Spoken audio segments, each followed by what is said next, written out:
guys, Kathy Hansen here again. It's the end of the day, you've been painting all day, and now it's time for the dreaded cleanup. With the Master's Brush Cleaner and Preserver, cleanup is a snap. It will remove any type of paint medium from your brush and it conditions at the same time. If I'm working in acrylics, got it loaded up, you're playing with your paint, you rinse it out, you put your conditioner in. Whoa! Still a lot of paint in there that you thought you rinsed out. Give it a second loading. Notice, there's still residue. Even when you look at that brush, you think there's no paint left in there. But the Masters gently lifts and removes all paint residue from your brushes and conditions at the same time. Give it a final rinse, run it across, it's totally clean. You can leave it as is, or you can dip it in water one more time, give it a light coating, and let that conditioner just sit in your brushes. You will extend the life of any of your brushes if you use the Master's Brush Cleaner and Preserver. It's strong enough to get the bad stuff out, but gentle enough that it leaves all the natural oils in a brush, so it's not harsh on it, and that conditioner just replenishes everything that a hard day of work took out of it. If you're oil painting, you've got oil in your brush. Most people assume you've got to go right to the turpentine. Not necessary. Masters will also remove oil from your brushes. Pinch that excess oil out of the brush. Get as much out as you can. You'll have to have less applications to get the remainder out if you do. Now when I say pinch, it's because you just want to work it out. You don't want to abuse your brush. Even though there's still oil paint in it, dip it in water. Look at what the Masters does. It just rolls that excess off. Notice it's lighter. Look how much it's just effortlessly removing it.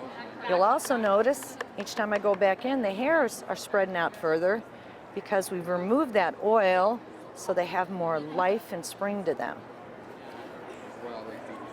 Give it another one. Look at all the oil's out.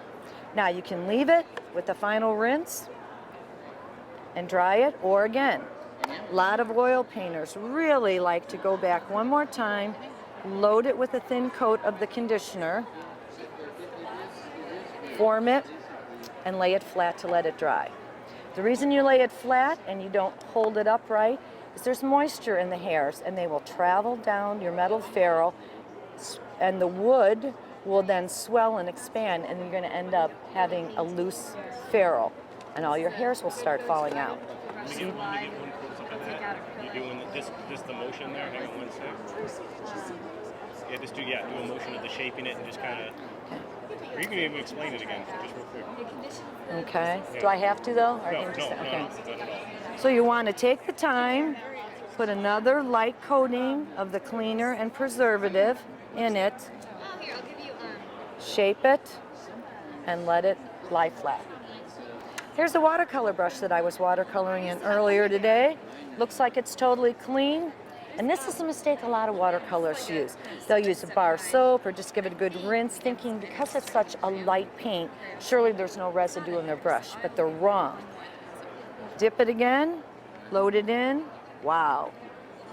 Rinse it again, there's still more. Now, look at how far those hairs, again, they're totally free of any residue. They have a lot of life and bounce to them. You can shape it, leave it, or just give it a rinse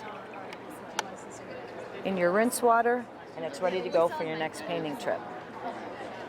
I'm not sure what else the Masters. Stop. Now I got to think of what else I was going to say. Dried oils. Yeah, Okay. say one that's way easier. Okay. Oh, is it non-abrasive? Go ahead. Do you ever have a brush that all Here, I'm sorry, start again. Sorry. Go ahead. got all your brushes clean, you're closing up shop, and all of a sudden, have you ever looked over and there's one you forgot about? It's hard as a rock, and you're thinking, oh man, all that money down the drain. Don't throw it away. Even if it's hard as a rock, load it with some water, and it's just gonna go clunk, clunk, clunk, clunk. Doesn't matter. Give the outer hard shell a good coating, leave it, and walk away. Come back a little bit later, you are going to find it's going to go, I mean, you can tell it has penetrated that outer layer. So then you're going to give it some more moisture, keep working it. Really, really give it a good coating. Let it sit again. Come back again and you will notice, oh wow, look at there's movement again. I go back one more time, give it a good coating, and then I start working it against my hand. I lay it down and I wiggle and I pull towards myself. And you will be amazed, suddenly all this stringy, hard pigment will come out of that brush.